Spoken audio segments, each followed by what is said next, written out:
2017 ഏകദിന ലോകകപ്പ് ഫൈനൽ. അതെ, ഇന്ത്യ വേഴ്സസ് ഇംഗ്ലണ്ട് മത്സരം. ആദ്യ ഇന്നിങ്സ് വെറും 228 റൺസാണ് ഇംഗ്ലണ്ട് നേടിയത്. ഓസ്ട്രേലിയയെ പോലൊരു ഡോമിനേറ്റിംഗ് ടീമിനെ വാശിയേറിയ സെമി ഫൈനലിൽ തോൽപ്പിച്ചു വന്ന ഇന്ത്യക്ക് ഒരുപക്ഷെ ഇത് കന്നിക്കപ്പിനുള്ള അവസരമാകുമെന്ന് തോന്നിയതായിരുന്നു. പൂനം റൂട്ടിൻ്റെ ക്രൂഷ്യലായ ബാറ്റിംഗ് പെർഫോമൻസും മിതാലിയുടെ റണ്ണൌട്ടും തുടർച്ചയായ വിക്കറ്റുകളുമായി താളം കണ്ടെത്താനാവാതെ 219 ഓൾ ഔട്ടാകുന്നു. നഷ്ടപ്പെട്ടത് ഏകദിന വേൾഡ് കപ്പായിരുന്നു. 2022 Commonwealth game final. India versus Australia. വെറും 161 റൺസാണ് ഇന്ത്യ ചേസ് ചെയ്യാൻ ഇറങ്ങുന്നത്. 3 ഓവർ അവസാനിക്കുമ്പോൾ ഓപ്പണേഴ്സ് 2 പേരെയും നഷ്ടപ്പെട്ട് 22-2 എന്ന നിലയിലാണ് ഇന്ത്യ. ജമീമയും ഹർമനും ചേർന്ന് കളി തിരിച്ചു പിടിക്കുന്നു. 14-ാം ഓവർ തീരുമ്പോൾ 112-2 ഇന്ത്യ. ജയിക്കാൻ 36 ബോളിൽ 50 റൺസ് മാത്രം മതി. ഒരുപക്ഷെ ഇന്ത്യ ജയിച്ചേക്കുമെന്ന വിശ്വാസം വന്നു തുടങ്ങിയതായിരുന്നു. പൊടുന്നനെ ഷൂട്ടിൻ്റെ ഓവറിലെ 3-ാം ബോളിൽ ജമീമ ക്ലീൻ ബൗണ്ടായി.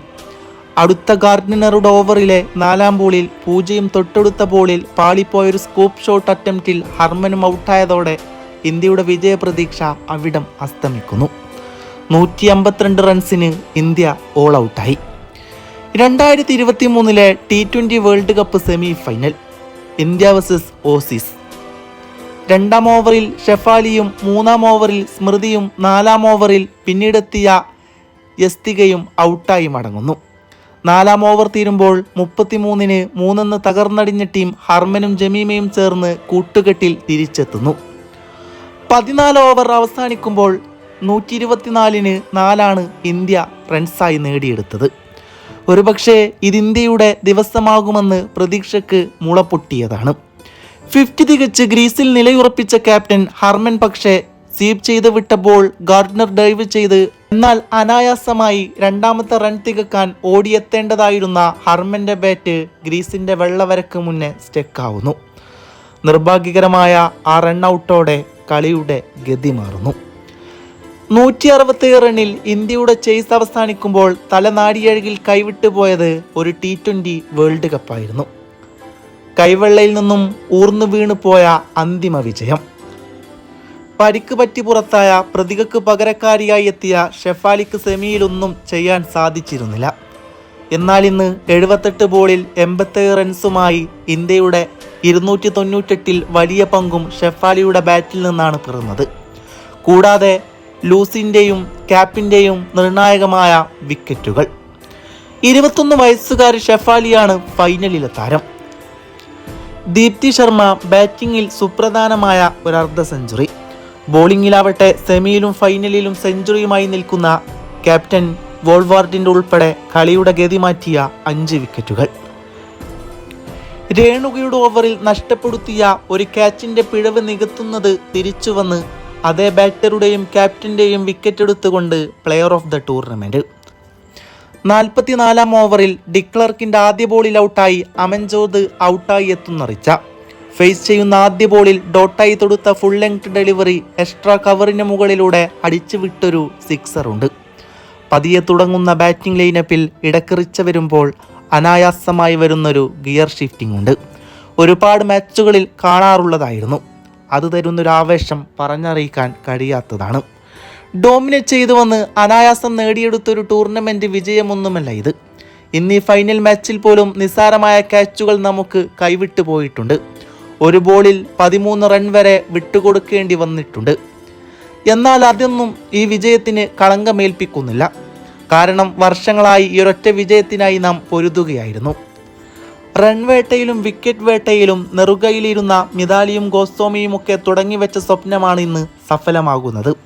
ക്രിക്കറ്റിനെ നെഞ്ചോട് ചേർത്ത് വെക്കുന്ന ഇന്നാട്ടിലെ അനേകായിരം പെൺകുട്ടികൾക്ക് നിങ്ങൾ നേടിയെടുത്ത ഈ വിജയം അവരാഗ്രഹിക്കുന്ന പാത തിരഞ്ഞെടുക്കാനുള്ള പ്രചോദനമാകും. ജയിക്കില്ലെന്ന് തീർച്ചയാക്കി മുൻകൂട്ടി റിട്ടേൺ ഫ്ലൈറ്റ് ടിക്കറ്റ് ബുക്ക് ചെയ്തിടത്ത് നിന്നാണ് നിങ്ങൾ ഇവിടെ എത്തുന്നത്. തിരിഞ്ഞു നോക്കാൻ ആരുമില്ലാതിരുന്ന കാലത്ത് നിന്നാണ് ലോകമെമ്പാടുമുള്ള ഇന്ത്യൻ ക്രിക്കറ്റ് പ്രേമികൾ നിങ്ങളുടെ വിജയം ഉറക്കമൊളിച്ച് കാത്തിരിക്കുന്നത്. നമുക്കിത് ഒരിക്കലും കഴിയില്ലെന്ന് നിരാശയോടെ പിൻവാങ്ങാനൊരുങ്ങുന്ന ഓരോ തോൽവികളും നമ്മെ പിടിച്ചുയർത്താൻ വീറും വാശിയും പകരാൻ ഈ രാത്രി ഉണ്ടാകും. അവസാനം ആ ബോൾ വന്ന് ഹർമൻ്റെ കയ്യിൽ തന്നെ വന്നു വീണതും, കയ്യിൽ വീണതൊരു ലോകകപ്പ് എന്നോണം അതുമായി സെലിബ്രേറ്റ് ചെയ്യാൻ കഴിഞ്ഞതും, അത് കണ്ട് കൈയടിച്ച് ചിരിച്ചുകൊണ്ട് നിൽക്കുന്ന രോഹിതിൻ്റെ മുഖവും നമുക്ക് എന്നേക്കുമായി ഓർക്കാം.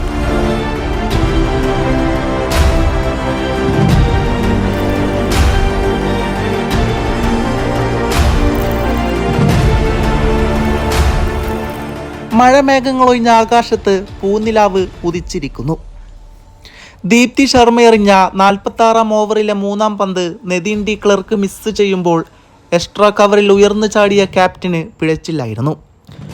നവി മുംബൈയിൽ നിറഞ്ഞു കവിഞ്ഞ DY പട്ടേൽ സ്റ്റേഡിയം രോഹിത് ശർമ്മയുടെയും ലക്ഷ്മണിൻ്റെയും സാന്നിധ്യത്തിൽ തിവർണ്ണമണിഞ്ഞിരിക്കുന്നു. ലോക വനിത ലിമിറ്റഡ് ഓവർ ഏകദിന ക്രിക്കറ്റിൽ ഒരു പുതിയ ചാമ്പ്യൻ ഉദയം ചെയ്തിരിക്കുന്നു. 83-ൽ വിവർ റിച്ചാർഡിനെ പുറത്താക്കിയ കപിൽ ദേവിനും 2007-ൽ മിസ്ബാഉൽ ഹക്കിനെ ക്യാച്ചെടുത്ത ശ്രീശാന്തിനും ഈ ഫൈനലിൽ ദക്ഷിണാഫ്രിക്കൻ ക്യാപ്റ്റനായ ലോറ വോൾവാർട്ടിനെ പുറത്താക്കാൻ ക്യാച്ചെടുത്ത അമൻജോത് കൗറിനും ചരിത്രത്തിൽ തങ്ങളുടേതായ സ്ഥാനമുണ്ടായിരിക്കും. പ്രതികർ റവാഡിന് പരിക്കേറ്റത് കൊണ്ട് മാത്രം സെമി ഫൈനലിൽ വന്ന് ഫൈനലിൽ 87 റൺസും 2 വിക്കറ്റും നേടിയ ഷെഫാലി വർമ്മയും 51 റൺസും 5 വിക്കറ്റും നേടിയ ദീപ്തി ശർമ്മയും ക്രിക്കറ്റ് ചരിത്രത്തിൻ്റെ സുവർണ താളുകളിൽ രേഖപ്പെടുത്തേണ്ട പേരുകൾ തന്നെയാണ്. അതിജീവനമെന്നാൽ അതിതാണ്. 1999-ൽ ലോകകപ്പ് ന്യൂസിലാൻഡിന് പിന്നാലെ പാകിസ്ഥാനോടും തോറ്റ ഓസ്ട്രേലിയ പിന്നീട് ചാമ്പ്യന്മാരായത് തുടർച്ചയായ 7 വിജയങ്ങൾ നേടിക്കൊണ്ടാണ്. 83-ൽ ഗ്രൂപ്പ് സ്റ്റേജിൽ സിംബാബ്വേയോട് തോറ്റാൽ പുറത്താകുമെന്ന നിലയിൽ പരാജയം മുന്നിൽ കാണുമ്പോൾ അന്നൊരു കപിൽ ദേവ് രക്ഷകനായി വന്നിരുന്നു. ഇത്തവണ ദക്ഷിണാഫ്രിക്കയോടും ഇംഗ്ലണ്ടിനോടും ഓസീസിനോടും ഗ്രൂപ്പ് സ്റ്റേജിൽ പരാജയപ്പെട്ടപ്പോൾ ന്യൂസിലാൻഡിനെ തകർത്ത് സെമിയിലെത്തിയ ഇന്ത്യ അവിടെ തോൽപ്പിച്ചത് മൈറ്റി ഓസീസിനെയാണ്. ഫൈനലിൽ തകർത്തത് ദക്ഷിണാഫ്രിക്കയെയും. നന്ദി ഹർമൻജോത് ആൻഡ് ടീം. നിങ്ങൾ മാറ്റിയെടുത്തത് ഇന്ത്യൻ വനിതാ ക്രിക്കറ്റിൻ്റെ ഭാവി തന്നെയാണ്.